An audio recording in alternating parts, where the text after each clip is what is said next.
একটা মেয়ে মাঝ রাস্তায় শুয়ে আছে মরার জন্য। হঠাৎ একটা গাড়ি এগিয়ে আসতেই ভয়ে উঠে দাঁড়ায়, কিন্তু ভাগ্য যেন আরও ভয়ঙ্কর কিছু লিখে রেখেছিলে তার জন্য। স্বাগতম আবারও আমাদের চ্যানেলে। গল্পের শুরুতেই আমরা দেখি লিসা নামের এক মেয়ে রাস্তার মাঝখানে চিত হয়ে শুয়ে আছে। মনে হচ্ছে যেন সে বেঁচে থাকার সমস্ত আশা ছেড়ে দিয়েছে। কিছুক্ষণের মধ্যেই একটা গাড়ি তার দিকে এগিয়ে আসে। গাড়ির হেডলাইট চোখে পড়তেই লিসার মনে ভয় জেগে ওঠে। এভাবে মরাটা হয়তো ঠিক হবে না। সে দ্রুত উঠে রাস্তার পাশে সরে যায়, কিন্তু গাড়িটা থামে না, যেন কিছুই দেখেনি, এমনিই চলে যায়। লিসার জীবনটা একদম ভেঙে পড়েছে। আজকে তার মেয়ের জন্মদিন, কিন্তু মেয়েটার বেঁচে নেই। সেই গাড়িটা কিছু দূর গিয়ে হঠাৎ রিভার্স করে ফিরে আসে। ভেতর থেকে অ্যাডাম নামের একজন লোক জিজ্ঞেস করে, তুমি কি ঠিক আছো? লিসা জবাব দেয়, হ্যাঁ, আমি ভালো আছি। অ্যাডাম বলে, এই নির্জন জায়গা থেকে শহরটা অনেক দূর, চাইলে তাকে লিফট দিতে পারে। লিসা রাজি হয়ে যায় এবং গাড়িতে উঠে বসে। পথে অ্যাডাম জিজ্ঞেস করে, এত নির্জন জায়গায় তুমি একা কি করছিলে? লিসা বলে, আজকে আমার মেয়ের জন্মদিন, সে আর নেই, আর আমি একদম একা। অ্যাডাম বুঝতে পারে, তাই তুমি রাস্তায় শুয়েছিলে মরার জন্য? লিসা জবাব দেয়, আমি মরতে চাই না, শুধু একবার আমার মেয়েকে দেখতে চাই। ঠিক তখনই লিসা রেডিও চালু করে। খবরে বলছে জঙ্গলে একজন সিরিয়াল কিলার ঘুরছে। আজ সকালে আরও দুজনকে খুন করেছে। পুলিশের কাছে ছবি নেই, তবে জানা গেছে সে ফর্সা, বাদামি রঙের গাড়ি চালায় আর ডান হাতের ক্রসের দাগ আছে। এই কথা শুনে লিসার মাথায় আকাশ ভেঙে পড়ে। সে অ্যাডামের হাতের দিকে তাকিয়ে দেখে ঠিক সেই ক্রসের চিহ্ন। তার বুঝতে দেরি হয় না যে সে কার গাড়িতে উঠেছে, কিন্তু কিছু করার আগেই অ্যাডাম জোরে ব্রেক কাটে। লিসার মাথা ড্যাশবোর্ডে আঘাত করে, চোখের সামনে সব কালো হয়ে আসে। যখন চোখ খোলে, লিসা নিজেকে এক অদ্ভুত বাংকারে বন্দি দেখতে পায়। চারপাশে লোহার দেয়াল। সে চিৎকার করে কাউকে ডাকে, কিন্তু কেউ আসে না। তার পরনে আজব এক স্যুট আর হাতে একটা ঘড়ি। সেটা খোলার চেষ্টা করে, কিন্তু কিছুতেই যায় না। হতাশ হয়ে সে কোনায় বসে কাঁদতে থাকে। হঠাৎ দরজা খুলে যায়। সামনে একটা টানেল, শেষ প্রান্তে আলো দেখা যাচ্ছে। লিসা খুশি হয়ে ভাবে, এই তো পালানোর রাস্তা। কিন্তু টানেলে ঢুকতেই পেছনের দরজা নিজে নিজে বন্ধ হয়ে যায়। তার হাতের ঘড়িতে হঠাৎ 11 মিনিটের টাইমার চালু হয়। বুঝতে পারে এই সময়ের মধ্যে বেরোতে না পারলে সে আটকা পড়বে চিরতরে।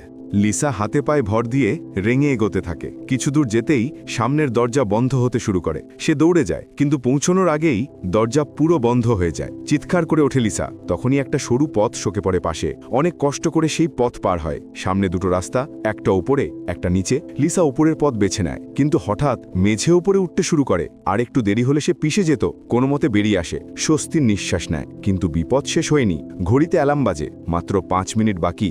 আবার এগোতে শুরু করে। কিছুদূর গিয়ে দেখে একটা পোড়া লাশ পড়ে আছে। তার হাতেও একই রকম ঘড়ি। লিসা বুঝে যায় এখান থেকে বেরোনো প্রায় অসম্ভব, তবু সাহস করে এগিয়ে যায়। হঠাৎ লোহার শিক বেরিয়ে এসে রাস্তা আটকে দেয়। দেয়াল থেকে বেরিয়ে এসে হিটিং পাইপ। পুরো জায়গাটা গরম হতে থাকে। লিসা আতঙ্কিত হয়ে পড়ে। তখনই পেছনে একটা ছোট্ট চেম্বার খুলে যায়। সে ঢুকে পড়ে। কাঁচের দরজা বন্ধ হয়ে যায়। আর ঠিক সেই মুহূর্তে পুরো টানেল আগুনে ভরে যায়। লিসা কোনো মতে বেঁচে যায়।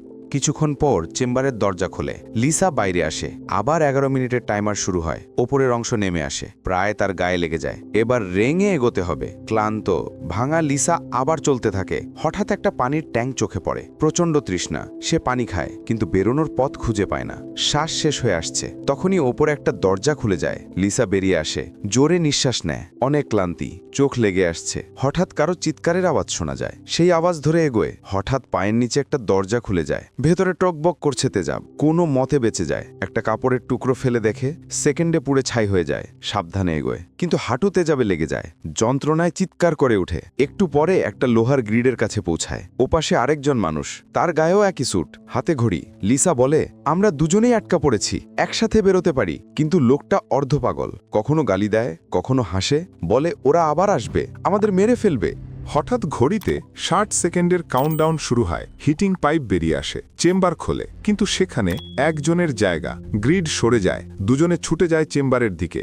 মারামারি শুরু হয়। শেষ মুহূর্তে লিসা লাথি মেরে লোকটাকে বাইরে ঠেলে যায়। সে লিসার পা ধরে টানতে যায়, কিন্তু দরজা বন্ধ হয়ে তার হাত কেটে দেয়। চিৎকার করে ওঠে। লিসা তার হাতের দিকে তাকায়। ক্রসের দাগ। চমকে ওঠে, এই লোকটাই অ্যাডাম। তার মানে অ্যাডামও এখানে বন্দী ছিল। পরক্ষণে আগুন ছড়িয়ে পড়ে। অ্যাডাম পুড়ে ছাই হয়ে যায়। কিছুক্ষণ পর একটা রোবট আসে, মাথার খুলির মতো দেখতে। সে লিসার পোড়া হাঁটু সারিয়ে দেয়। তারপর একটা টুল বের করে স্যুটের সাথে কানেক্ট করে। লিসার মনে পড়তে থাকে অ্যাডাম তাকে ছুরি মেরেছিল, গাড়ি থেকে ফেলে দিয়েছিল। তখন আকাশ থেকে একটা আলো নেমে আসে। রোবট চলে যায়। লিসা বুঝতে পারে এলিয়েনরাই তাকে বাঁচিয়েছিল, কিন্তু কেন?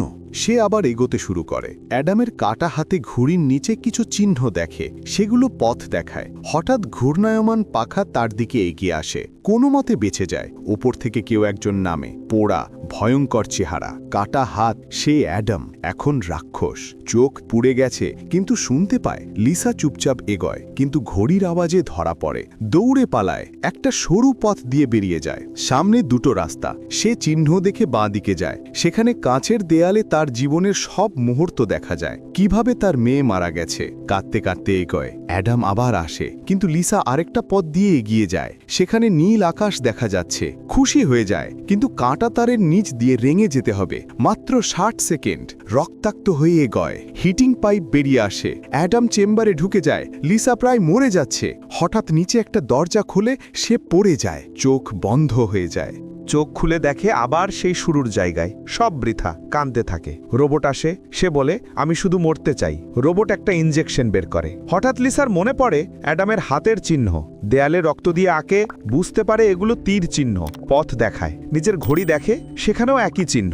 বুঝে যায় কি করতে হবে। রোবটকে বলে আমার চিকিৎসা করো। এবার সে ঠিক পথে এগোয়। তেজাবে ঘড়ি পুড়িয়ে চিহ্ন দেখে নেয়, প্রতিটা বাঁকে সঠিক পথ বেছে নেয়। অ্যাডাম আবার আসে। সে তার ঘড়ি একদিকে ফেলে, নিজে অন্যদিকে যায়। অ্যাডাম ভুল পথে চলে যায়, কিন্তু লিসা বুঝতে পারে সেটাই সঠিক পথ, তাই সেও সেদিকে যায়। ঘড়িতে 60 সেকেন্ড বাকি। অ্যাডাম আবার তাকে ধরতে আসে। লিসা দ্রুত এগিয়ে চেম্বারে ঢুকে যায়। অ্যাডাম বাইরে থেকে যায়। লিসার আগে মিডল ফিঙ্গার দেখায়, কিন্তু এবার আগুন আসে না। দরজা খুলে যায়। অ্যাডাম ঝাঁপিয়ে পড়ে। মারামারি হয়। লিসা তার মাথা পায়ের নিচে চেপে ধরে। পেছন থেকে দেয়াল এগিয়ে আসে। অ্যাডামের মাথা পিষে যায়। অবশেষে অ্যাডাম মরে। লিসা এগোই আবার দুটো পথ। চিহ্ন দেখে ডান দিকের পথ বেছে নেয়, কিন্তু বাঁ দিক থেকে তার মেয়ে নিনা বেরিয়ে আসে। কাঁদতে থাকে লিসা। নিনা বলে মা, আমাকে রেখে যেও না। লিসা বলে তুমি আর নেই নিনা, আমার পথ অন্যদিকে। এই বলে চোখের পানি মুছে ডান দিকে যায়। সামনে নীল আকাশ দেখা যায়। খুশি হয়ে দৌড়ে যায়, কিন্তু 3টা ব্লেড উঠানামা করছে। 4 সেকেন্ড, 3 সেকেন্ড, 2 সেকেন্ড। একটা একটা করে পার হয়। শেষ ব্লেডে পা কেটে যায়, কিন্তু শেষ প্রান্তে পৌঁছে যায়। হাত বাড়াতেই বুঝতে পারে এটা শুধু একটা স্ক্রিন, ভিডিও চলছে। ভেঙে পড়ে লিসা, পাগলের মতো হাসে। হিটিং পাইপ বেরিয়ে আসে। লিসা এবার মরার জন্য অপেক্ষা করে, কিন্তু আগুন আসে না। ওপরে ছাদ খুলে যায়, একটা আলো নেমে আসে। লিসা ভেসে ওঠে। চোখ খুলে দেখে এক ঝর্ণার পাশে শুয়ে আছে। পাশে নিনা। লিসা জিজ্ঞেস করে আমি কি মরে গেছি? নিনা হাসে, তোমার শরীর অনেকবার মরেছে। লিসা জিজ্ঞেস করে এখন আমি কি করব? নিনা বলে এখন শুধু বেঁচে থাকো। জায়গাটা ছিল একদম স্বর্গের মতো। লিসা বুঝতে পারে অ্যাডাম তাকে মেরে ফেলেছিল। সে নরকে গিয়েছিল, সেখানে তার পাপ ধুয়ে গেছে, আর এখন সে স্বর্গে তার মেয়ের সাথে চিরকালের জন্য। কখনো কখনো আমাদের সবচেয়ে ভয়ঙ্কর যন্ত্রণাই হয়তো আমাদের মুক্তির পথ দেখায়। যদি এই গল্পটা আপনার ভালো লেগে থাকে তাহলে একটা লাইক দিয়ে দিন, কমেন্ট করে জানান কেমন লাগলো, আর সাবস্ক্রাইব করে পাশেই থাকুন এমন আরও মাইন্ড ব্লোয়িং সিনেমার গল্প শুনতে। পাশের বেল আইকনে ক্লিক করে আমাদের সাথেই থাকুন।